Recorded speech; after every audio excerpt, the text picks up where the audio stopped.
Политичкиот земјотрес за Скопје 2014 продолжува. За СДСМ тоа бил најкриминалниот проект на, како што велат, кеш патриотот Груевски.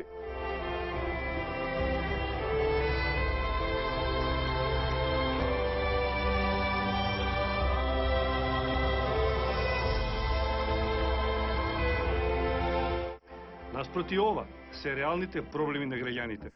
Во ситуација на сеопшта сиромаштија, на сеопшто економско пропаѓање, да се донесе одлука да се трошат стотици милиони евра народни пари за задоволување на лични хирови и фрустрации, за фараонски проекти и наметнување на сопствениот невкус како нов културен, урбан и национален идентитет на цел еден народ и цела една држава не може секој. Или поточно речено, не може никој, освен Груевски. Градот убав, пак е никне, се небесни дружен пак.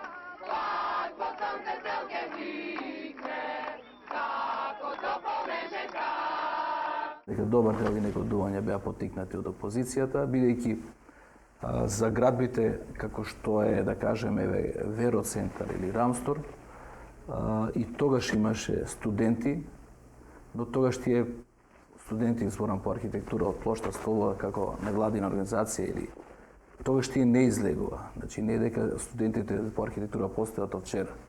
Секојаш сме имали студенти, секојаш сме имали професори на архитектонски, но толку јавно негодување и протестирање во минатото немало. Затоа имам право да се сомневам дека тоа не е најобјективна ситуација, тука е поттикнато малку од опозицијата. Комплексот на Груевски, нова влада, да се тој вакуум од 2500 години да се преслика на плоштадот, мислам дека апсолутно е луда идеја. Доколку на вистина се нема слух за ова работа, власта нема слух, тогаш мислам дека неминовно треба да се повикат граѓаните на Скопје на отпор. Овој проект по ништо не се разликува од проектите за разрушениот Берлин и за комунистичкиот Букурешт. Ваков начин на изградба на монументални градби и споменици се одлика на империализам, фашизам и комунизам. Каде вие се пронаоѓате себе си, господине Груевски? ВМРО ДПМН е веќе 4 години на власт и не е време да дава нови визии, туку да дава отчет за тоа што сработила во овие 4 години. Дукенџиите и занајачиите од старата скопска чаршија денеска беа домакини на лидерот на СДСМ. Ја користам оваа прилика да го повикам пред се премиерот, бидејќи тој е најодговорен, да се вразуми, да се соочи со вистината во Македонија, со реалноста, со вистинските проблеми на сите наши граѓани.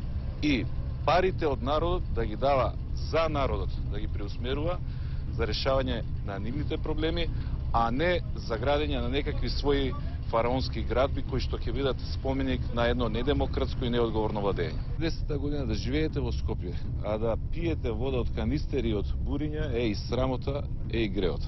Бидејќи постојано им одговарале дека нема доволно пари, еве јас им давам јавен предлог, нека се откажат од еден од лавовите од проектот Скопје 2014, средно неризик ќе добие вода. Знаеме ние што сме. Ова Македонија е сточарска земја. Не е земја на уште една на Шпанија капиталистичка, па да правиме ние кули и ова. Ништо не е конечно дека не се направи, ние гледаме дека они само го имаат заградено плоштадот, ние се сигурни дека како прво немаат пари, ние само сакаме да ги поштедиме скопјаните од тоа да имаат градилиште на плоштадот. На протестот излегоа и членови на СДСМ, откако во Советот на општина Центар ја изгубија битката со власта и се изгласа новиот урбанистички план за Мал Ринг, излегоа и на улица. Дали со ова антикризација на Македонија сакаме да потврдиме античкиот идентитет на Македонија или сакаме да му даме шанса нова млада генерација архитекти да дојде и да каже да остави свој печат на времето. Само понудата за црквата на площад беше 18 милиони евра. Само 17 споменици беа најавени за 10 до 15 милиони евра. Овој запад што го планираат ќе кошта многу повеќе, а нема да користи никога. На парламентарните избори во 2011 година главна тема и главен фокус на опозицијата, на Социјалдемократскиот сојуз и на нивните приврзаници, партии помали, беше проектот Скопје 2014. Најголем дел од своите говори, најжестоките напади одеа во правец на напаѓање на проектот Скопје 2014, на мене лично како премиер, за кој што застанав за овој проект, и јас дефинитивно стојам зад проектот. Скопје 2014 до денес не кошта преку 250 милиони евра. Никој не може да каже колку ќе биде цената на крајот.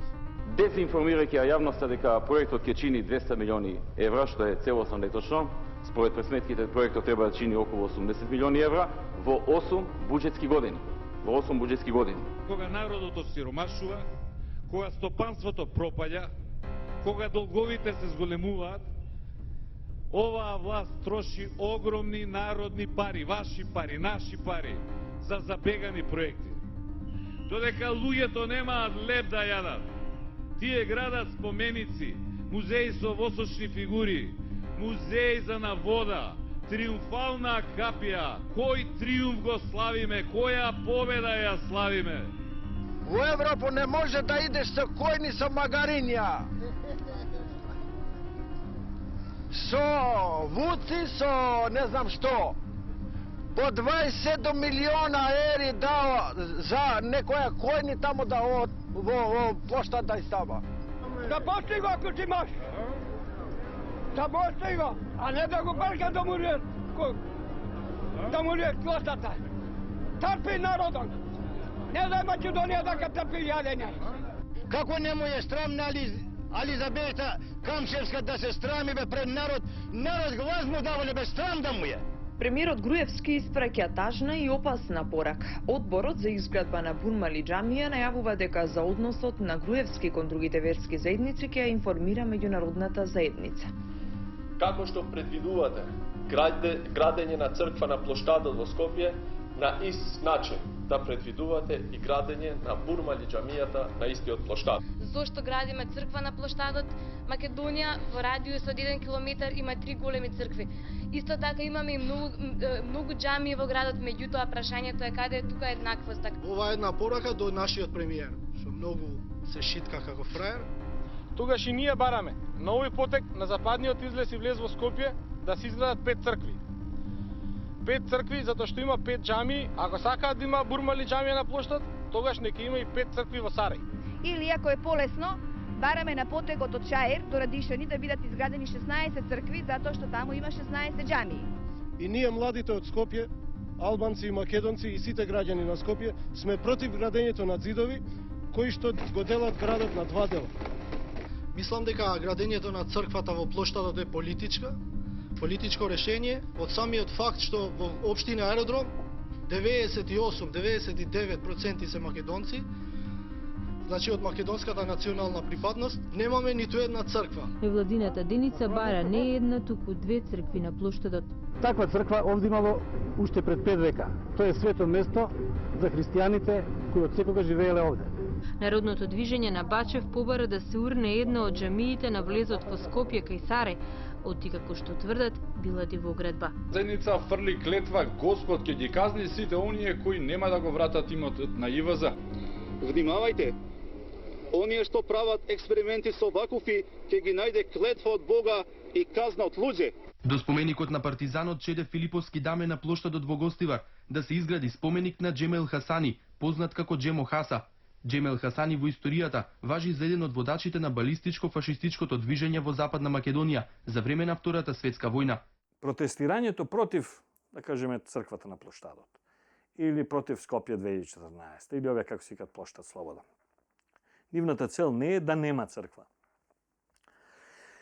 или да нема џамија или да има џамија, не е тоа нивната цел. Нивната цел е да се направи таков смут што на сето тоа ќе се нагомила се повеќе и повеќе некакво си незадоволство, кое ќе премине во друго, во трето незадоволство, да крајно, значи целта на тоа, не е да нема црква, веќе нема црква, голема работа. Ќе нема, тука ќе има на друго место. Не е тоа, него е работата да се вон институционално, надвор од волјата на граѓанинот, дојде до преземање на парламентарната и извршната власт. Тоа е нивната крајна цел. Лидерот на опозицијата Бранко Црвенковски ги посети стечајците од Куманово кои штрајкуваат со глад. Ми немамо 2 скршене пари уđe. Ми имамо унуци, ја 5 унука имам, кај ќе дојдев, ја срамота ме да погледну моје унуче од 3 години што немам да му пружим едно смоки и сви тие луѓе се ту исти. Црвенковски го посети стечајецот Драге Крстич кој оди на хемотерапија, но 2,5 месеци протестира со колегите. Го повика Груевски да не троши пари на споменици, туку да им помогне на стечајните работници. Пари има. Клучното прашање е само зашто ќе се потрошат и кој е приоритетот во оваа држава.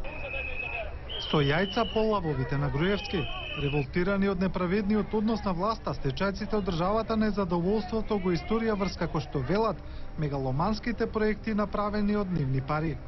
Ова се пари народски на граѓаните на Република Македонија. Тука се и нашето обештетување, тука и на ред други кои се социјално загрозени. Еднаш го повикуваме Груевски. Човекот кој што постојано вели дека најважно е мислењето на народот. Да распише референдум за Скопје 2014 и да ја слушне суровата вистина за тоа што мислат граѓаните за овој негов монструозен и мегаломански проект. Бевме свесни дека додека се гради проектот, ќе има негативна енергија, бидејќи додека не ги видат изградени објектите, многу луѓе не можеа да замислат како тоа ќе изгледа. И бевме свесни дека ние политички, додека проектите не се завршат, можно е да губим. Црвенковски го јакне опозицијскиот фронт. Пошталите во Скопско и во Битолско денеска во амбарите со непродадена пченица на земјоделците во општина Долнени. Баталите го Скопје 2014. Ние сме за реалниот проект Македонија 2010. Наспроти владиниот проект Скопје 2014, кој што, како што сите знаеме, кошта 200 милиони евра, јас и ние од Социјалдемократскиот сојуз се обидуваме да промовираме еден друг проект, тој се вика Македонија 2010. Ако пак се користат со аргументацијата дека за да им се помогне на овие луѓе нема пари во буџетот, тоа не е точно. Самите покажаа дека пари има. Ако има 200 милиони евра за скулптури, статуи, споменици, музеи, водоскоци, фонтани и така натаму, тогаш има пари и мора да има пари да им се помогне на живите. Ние, само со парите што ќе се дадат за изградба на музеот на ВМРО и лавовите, ќе ги решиме судбините на млекарите, јаболкарите, стечајците и текстилците.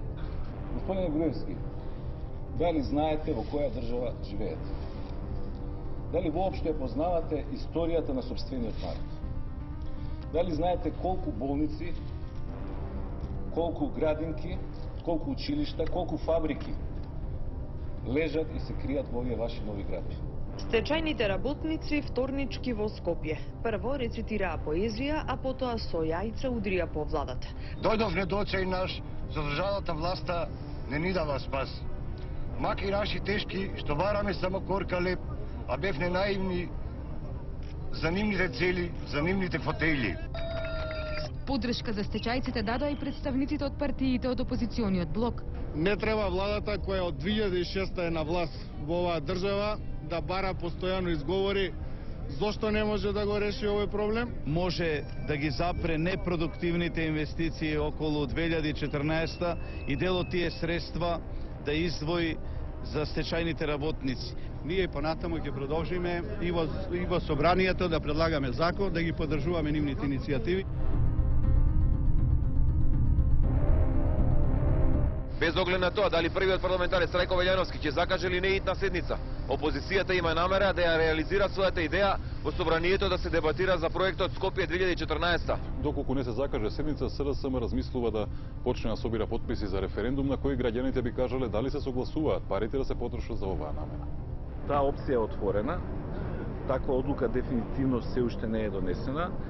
За неја ќе расправаме и околу неја ќе одлучуваме тоа што ги исцрпиме сите други можности. Проектот баше забеган, дека не почива на никакви реални темели, ниту културни, ниту национални, ниту не знам историски, ниту економски.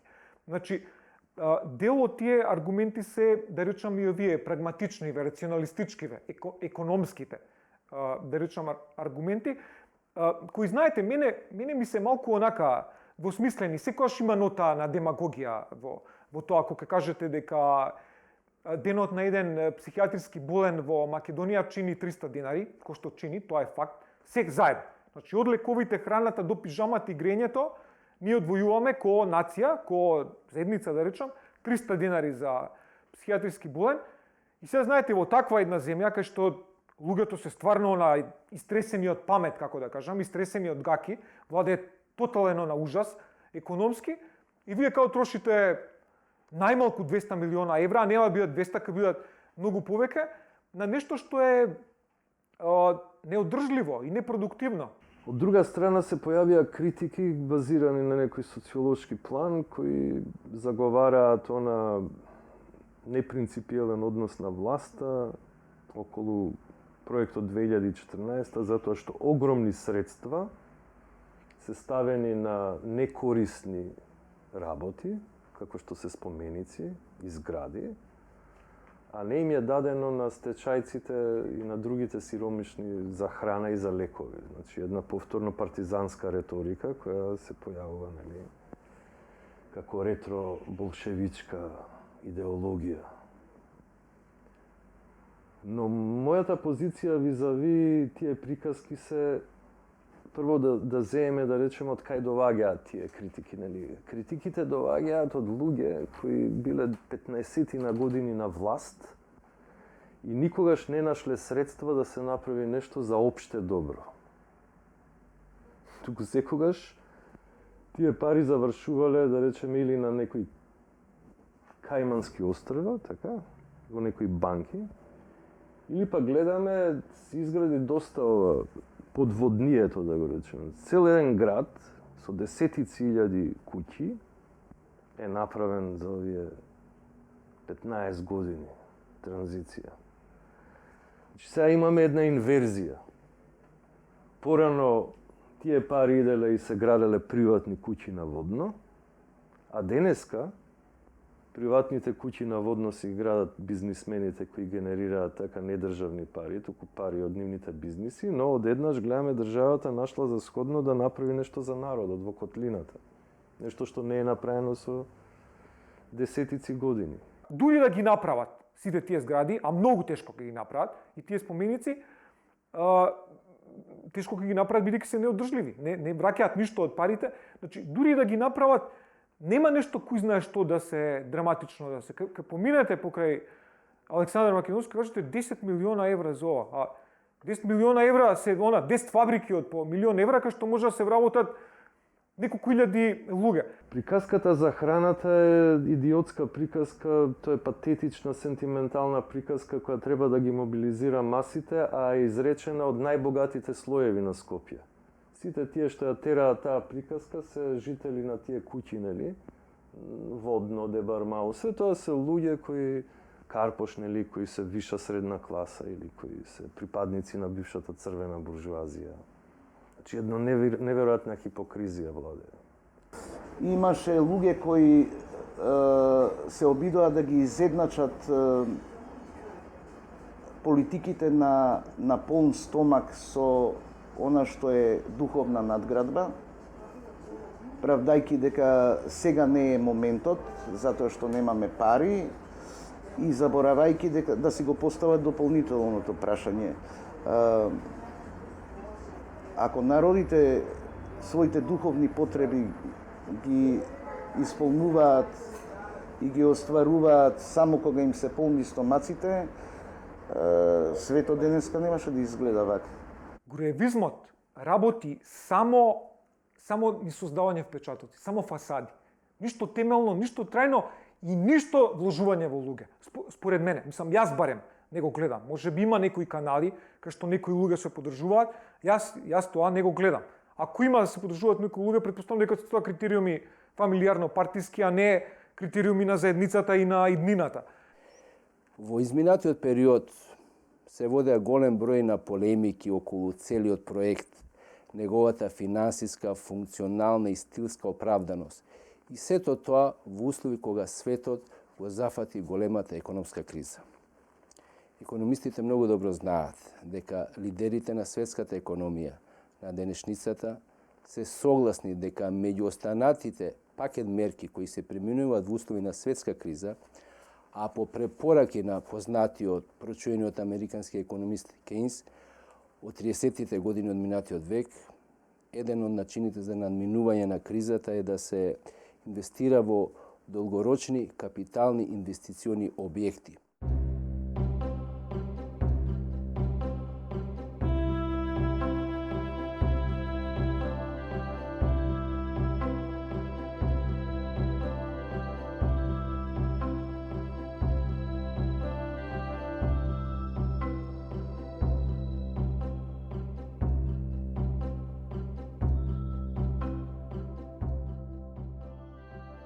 Се наоѓаме на објектот Градска куќа, кој се наоѓа во непосредна близина на Калето и на улица Лазар Личеновски без број.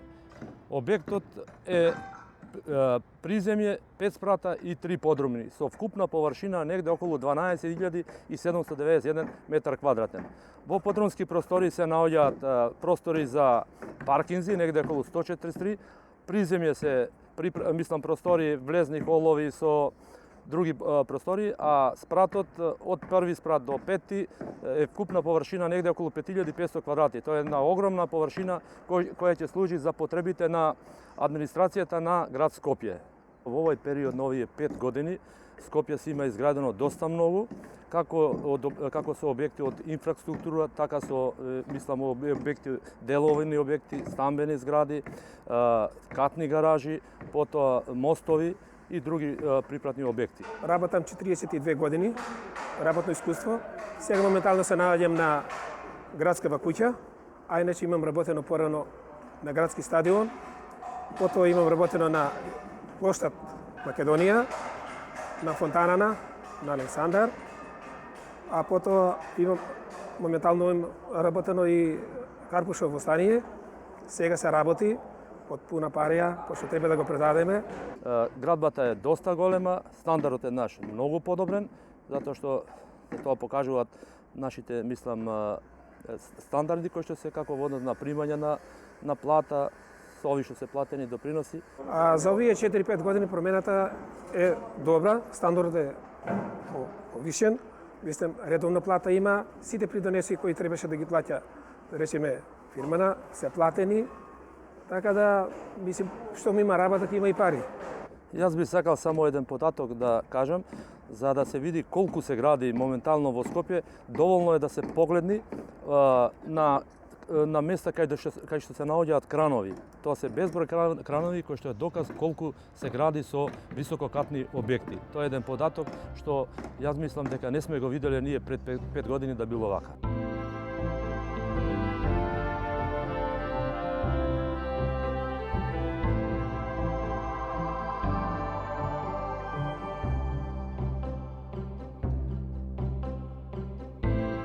За време на овој проект, градежништвото во Македонија доживува процет.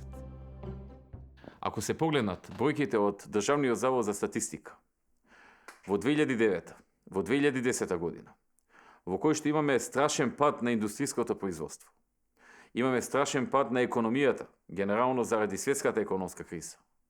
Има една гранка која што се одвојува од се. Има неверојатен пик, неверојатен раст. Тоа е градежништвото. Во време кога градежните компании ги загубија своите пазари надвор од Македонија, кога сите им откажуваа градење, државата им понуди работа. А таа работа не значеше само работа, туку значеше и обстанок.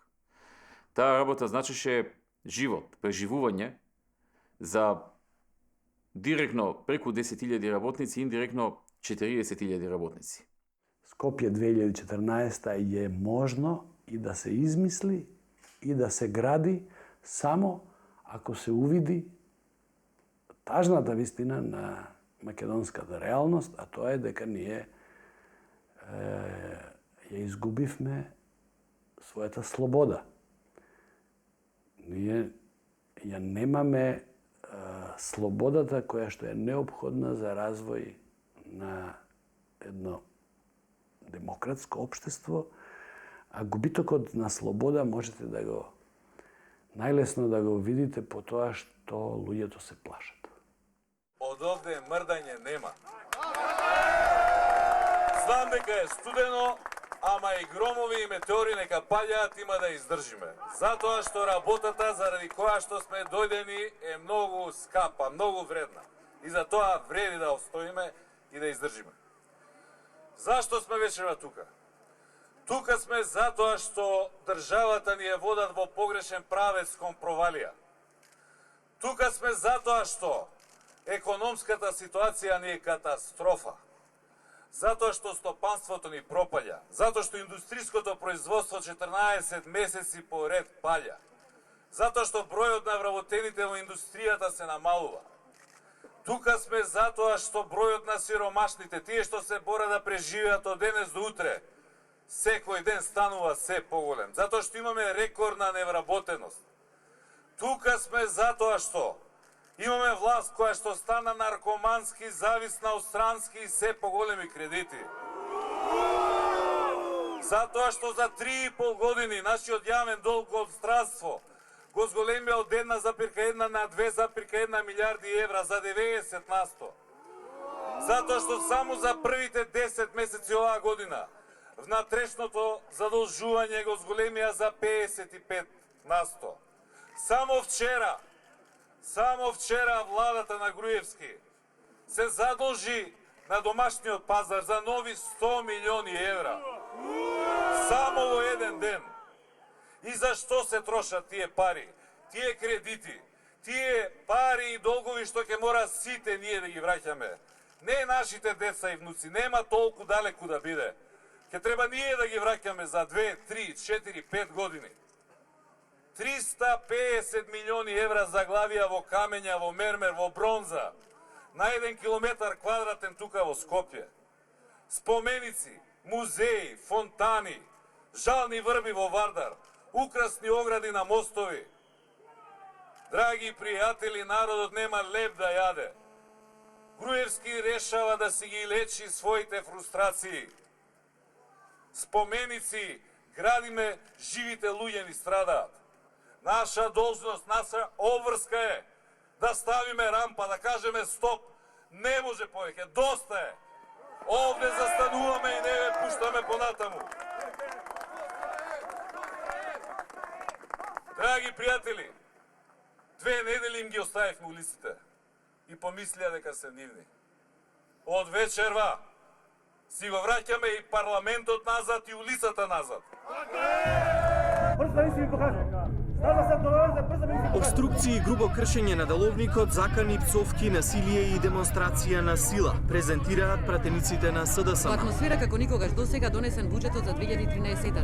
Жив зид од опозицијата пред влезот во пленарната сала за да се блокира влегувањето на мнозинството и стартот на пленарната седница. Собранието зовре. Буџетот наместо со бројки ги соочи пратениците со евакуирање, повреди и бркање. Председателот на Собранието Трајко Велјановски насилно избркан од своето место. Местото на председателот на парламентот самоволно го презема пратеникот на СДСМ Горан Менчев. Инциденти и тепачки тензија. Во ваква атмосфера без опозиција која беше одстранета од собраниската сала, усвоен е буџетот за наредната година. Тој однос како што се гледа на снимките се упатиле кон председателот Велјановски, а беше потребно собраниското обезбедување да го изнесе од салата. Најмарку 5 повредени пратеници од опозицијата, туркани и влечени новинари, удирања. Ова воопшто не беше ниту е некаква нормална парламентарна битка. Напротив, тоа е авторитарен обид на една политичка врхушка преку парламентот со недонесувањето на буџетот и свесно создадена овој пат економска нестабилност во 2013 да се блокира работењето на институциите на системот,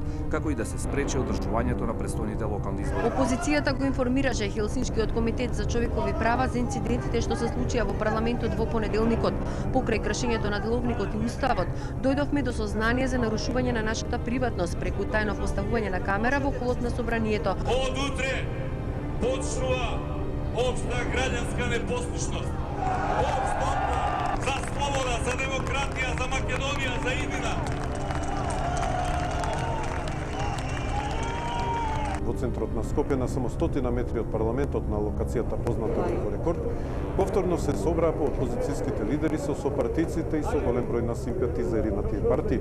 Од протестите се бара одговорност за настаните од понеделникот поставки за минување на власта на премиерот и на целата влада. Председателот на ДУИ Али Ахмети денеска изјави оти СДСМ со бојкотот не нашла добар начин за демонстрирање на незините ставови. Ахмети дури покажа спремност да посредува партијата на Црвенковски што поскоро да се врати во во собранието. Црвенковски и неговите поддржувачи заминаа на неколкудневна пауза. Активностите на опозицијата ќе продолжат согласно старата народна поговорка: кај да си пред Божик, дома да си. За нас запирање, за нас враќање назад повеќе нема. Одиме до крај. Цело време некаква хипокризија владее, значи, од тој селанско-пролетерски бунт, кој никогаш не постоел, е апострофиран историски како таков, па се до нивното богатење, преку нели експроприација на земјиштето и богатствата од селаните и од буржуите, од бившата држава, така, од Вардарска бановина, да ја кажем. Се работи за насилно одземање на богатства, кои подоцна стануваат државни, а потоа ги присвојува црвената буржуазија, и сега таа црвена буржуазија, која действува преку опозиционите нели партии, се наметнува и на мачениците од 50 години, нели, што биле тотално во сенка и прогонети, кои одеднаш добиваат власт и конечно добро ја зафаќаат, па се ставаат себе си во позиција да изградат нешто, тоа се обидува оваа веќе можеби 3 генерацијска хипокризија да го уништи. И тоа ме иритира. Меѓутоа, навистина, мои пријатели, топло ви препорачувам. Треба да ги оставиме уште некоја недела, да го отвора новиот плоштад пред црквата Свети Димитри и навистина, топло ви препорачувам сите да појдете и да го видите. Навистина, тоа чудо треба да се види. Не ви зборувам од идеолошки карактер, не ви зборувам од историски или од религиозен. Ви зборувам само од позиција на естетика. Ваков школски пример на кичерај, ве уверувам, не сте виделе во својот живот.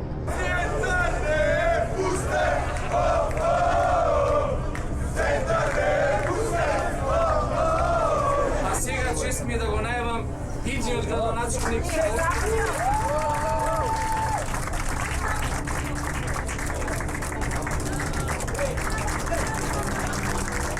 Нов бран скулптури го преплави Скопје. Само еден ден по завршување на локалните избори, градот утринава 18 со околу 30 нови споменици и скулптури.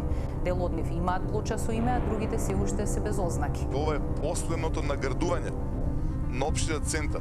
Од утре, ниту еден сантим на општинен центар нема да се применува, ниту ќе се моделира во нешто друго, ниту ќе има промена на тој сантим, без да се прашаат граѓаните на општинен центар.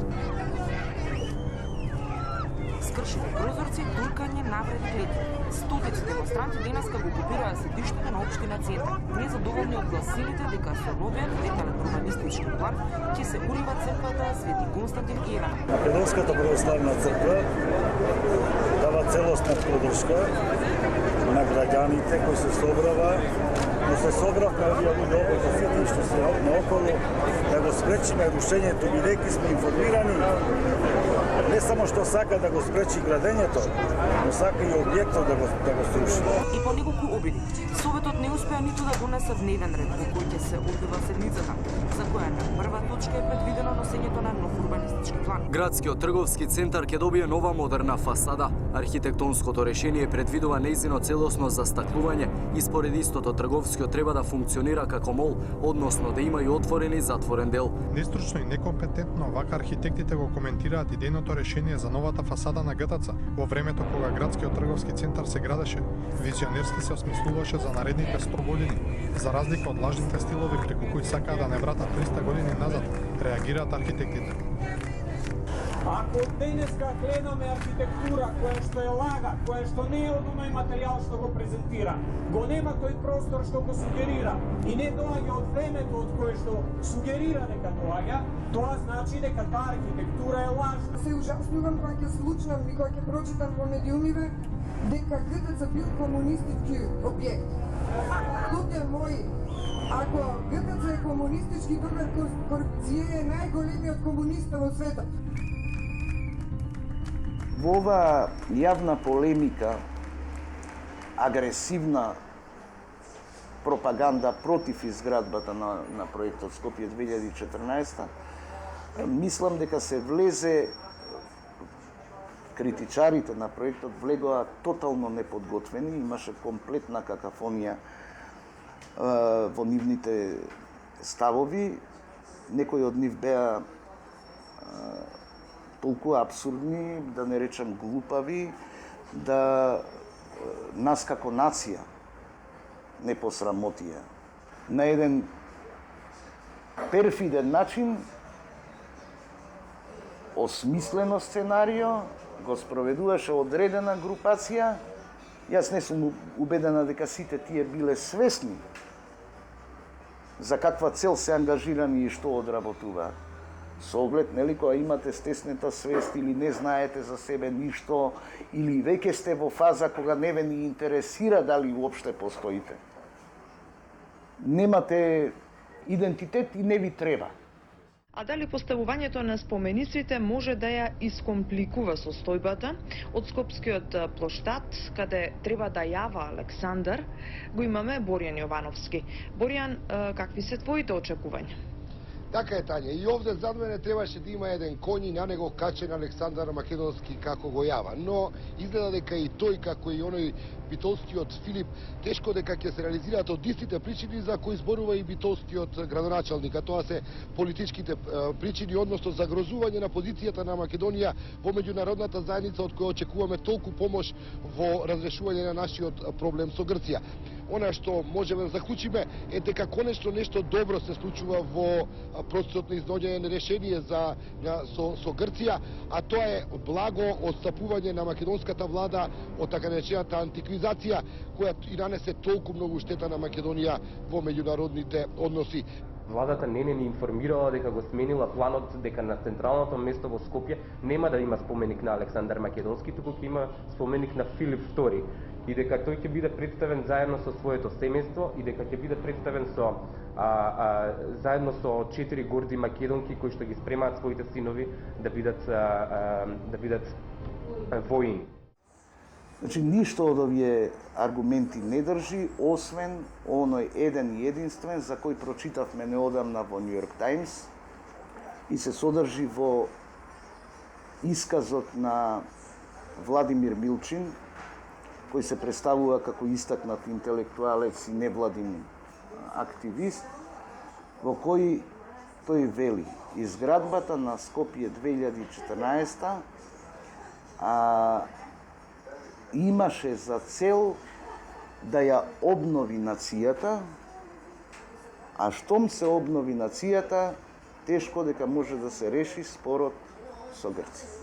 Тоа е главната причина зошто се истурија страотно многу пари и зошто се купија толку многу активисти за да пропагираат против изградбата на Скопје или против видоизменувањето на Скопје. Значи, ние сме под мониторинг на нашиот јужен сосед со оглед на тоа дека тоа што е дефинирано како Грција и грчка држава тогаш е поставено на многу лабави и невистинити постулати кои длабоко засегаат во македонското минато. И тоа е нормално дека тие тоа треба да го контролираат и на определен начин да реагираат. Долго време нашиот образовен систем е под таква контрола. И затоа, особено споменикот на Александар или споменикот на Филип, како нешто што тие го вклучиле кај себе со, да речеме, доста мака со оглед на тоа дека е тешко нив да ги вклучиш во така наречената грчка историја, но сепак тие се едни од оние кои го подгреваат тоа незадоволство. А тоа наоѓа лесна почва кај нас, бидејќи најголемиот број македонски интелектуалци се производ на системот за кој зборува, во кој беше забрането да се мисли за Македонија пред 6 век. Не за Македонија, него воопшто за присуството на македонците на овие простори пред 6 век. Страшното, според мене, е што сите аспекти, баш сум категоричен, сите, кои кај ги, да речам, запатите, обидувајќи се да го сватите тој според мене лудачки проект, се ужасни, како да кажам, според сите аспекти. Значи, највидлив е овој политичкиот аспект, кој ни создаде многу проблеми и внатре, во внатрешната политика и особено надвор. Блокирана ни е нели целата евроинтеграција заради проблемот со грците, заради твртоглавоста која доскорешниот министер за надворешни работи ја објасни скоро, нели, дека практично целиот проект е правен за инат на грците, целиот проект Скопје 2014, а тоа и го објасни еден од главниве идеолози на режимов 2008 после Букурешт, дека заканувајќи се дека има земјава и други начини на грците како да им го покажеме средниот прст, а тоа е токму ова што ни случува, споменици и антички згради и така натаму. Така што тоа беше најавено. Потоа они нели заговараат што ќе речат грците, значи што ќе речат комшиите. Ние имаме историски конфликт со Грција и не треба да не занима што грците ќе речат. Они узурпираат цела балканска антика, они ја ставија под свое. Ако некој навистина искрал историја и се наметнал, значи они своето име, значи хеленизмот означува цел еден период кој трае 4-5 века во евроазиската култура, дури афричката култура, Северна Африка цела и така, Египет, Блискиот Исток, Персија и така натаму. Меѓутоа едноставно не гледам зашто ние би им полагале на нашите комши, ако сакате и браќа, така грци некакви рачуни, така сметки за тоа што правиме. Па до кога ние ќе се плашиме од тоа? До кога цело време со наведнати глави ќе чекаме некој друг да ни дозволи да зборуваме за нашата историја, да направиме споменик на некој херој или да направиме нешто што ќе го разубави градот и ќе го одбележи и градот и државата?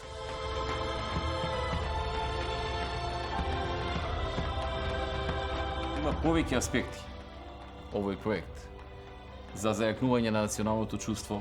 Има едукативна функција. Има голем број граѓани кои што за повеќе од половината од личностите за кои што се прават споменици не знаат ништо. А не знаат ништо затоа што системот преходно не сакал да знаат. Поставувањето на спомениците од нашата историја на некој начин има едно друго значење за издигнување на националното чувство. Во иднина многу од нашите граѓани ќе имаат со кого да се идентификуваат за победи, за успеси, за волја, за борба, да се постигне она што се сака и да се достигнат целите за кои што се сака да се достигнат. Политиката на Европа од 19 век, значи од Берлинскиот конгрес навам, македонскиот простор да се избрише од меморијата на човештвото, не успева. Напротив, на почетокот на 21 век стигна една генерација во Македонија која све што беше запретано го откопа. Мене како историчар многу ме вознемирува кога обичниот граѓанин го гледам зачуден каде да ја бара генезата на своето национално зрење па и културно зрење. Мислам, тоа се две работи различни, меѓутоа одат заедно паралелно и не можеме да ги издвоиме. Низа на услови или на состојби пак влијаеа да ние ја изучуваме историјата од одредени периоди. Се почнуваше од доселувањето на словените, мисијата на Климент и Наум, попрво Кирил и Методи пред нив, Самуил и така. Меѓутоа, многу е смешно кога сакате да доловите еден историски развој, да почнете од одредена година. Кога, например, самото Скопје има своја културна цивилизација и постоење 4000 години како континуитет, како културна манифестација. Оно што требаше ние да го направиме, ако не ајде во 50-тите и во 60-тите години, меѓутоа во почетокот на 90-тите, односно со осамостојувањето, ние првично тоа требаше да го направиме. Значи, повторно јакнењето на свеста, сега нема да кажам идентитет, фактички свеста за човечка верност кон одредена култура, одредена традиција. Многу е популарен тој термин патриоти, меѓутоа ние требаше да развиваме одредено чувство кон својата, ако ништо друго, барем култура и цивилизација. Меѓутоа ние тоа не го направивме во 90-тите години. Ако земете вие на 7 години едно дете и му велите: ти си дојденец на ова место. Сите други народи во својот корен имаат богови, кралеви и така натаму. Ти потекнуваш од комарците зад Карпатите. Потоа, на истото дете му велиш: види, ти беше неписмен додека светите браќа Кирил и Методи во 9 век не ти дадоа писмо. За тоа време сите други имаат писмо. Потоа му велиш: ти не ќе имаше никаква култура ако не беше Климент на крај на 9 век да направи еден универзитет, па да почне и за тоа прашање нешто да зборува. И потоа му велиш да не беше анонимниот мајстор, архитект од 19 век тие тајфите, ти не ќе имаше ни архитектура. Значи, ако така воспиташ некој, тој после, по сила на животот, ќе стане некој и нешто, ќе стане интелектуалец. Кај нас дефиниција за интелектуалец е ако добиеш диплома на факултет. Потоа, ти со твојата снаодливост, талент и така натаму, ќе добиеш колумна и ќе почнеш да пишуваш таму. Со тоа ќе извршиш влијание, или ќе станеш уредник на вестник или на телевизија, или ќе станеш професор, или ќе станеш премиер. Ти едноставно таа функција ќе ја носиш, бидејќи образовниот систем тебе не ти дал да бидеш академски граѓанин, туку само студент со диплома. Бидејќи тебе корените и гордоста ти се исечени, ти ќе мора да бараш некој авторитет да те поддржи во тоа.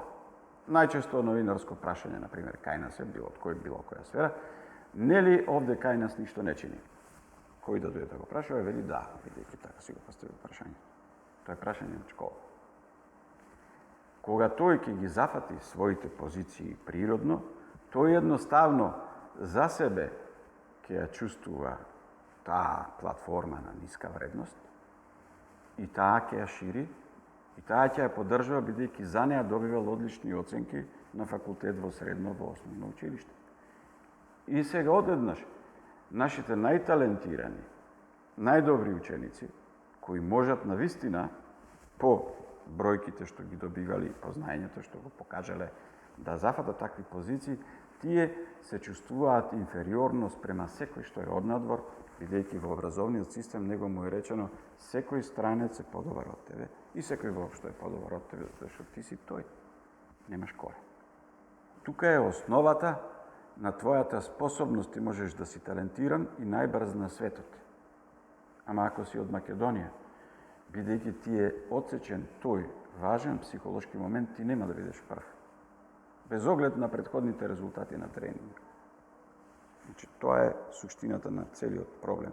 Другата лепеза е, после ќе направиш партија, па ти ќе бидеш опозиција. Па сега како опозиција ќе земеш да критикуваш и ова наистина многу е лесно да го прифатиш како можност за критика, бидејќи ние сите знаеме дека македонците не можат да направат ништо.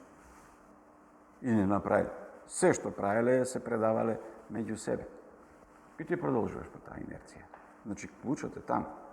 Се друго се само последици.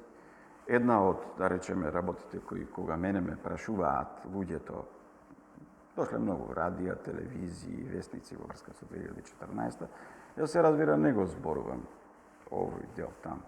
Туку врнувам внимание зошто, например, постои еден центар во опозицијата што постојано е против овие потези. И воопшто не е потези. Кај нив па, суштината е следна. Ако во ваква криза македонскиот народ може да оддели такви пари за да го направи ова, тога што се случува со парите што биле кај нив на располагање, а од нив немаме резултати никакви? Каде се тие пари? И за тоа мислам дека опозицијата најмногу, да речеме, е против овие потези, па аргументира и не стигнува. Затоа што следи прашањето, ако во ваква криза оваа власт направила ова, што си направил ти со тие средства, каде се? Кога еден ден целата политичка прашина која што се крена, целата магла која што се создаде од разни манипулации, лаги и клевети, кога таа магла ќе падне, кога таа прашина ќе падне, кога ќе се сменат генерации на политичари, ќе поминат 10, 15, 20 години, она што ќе остане се делат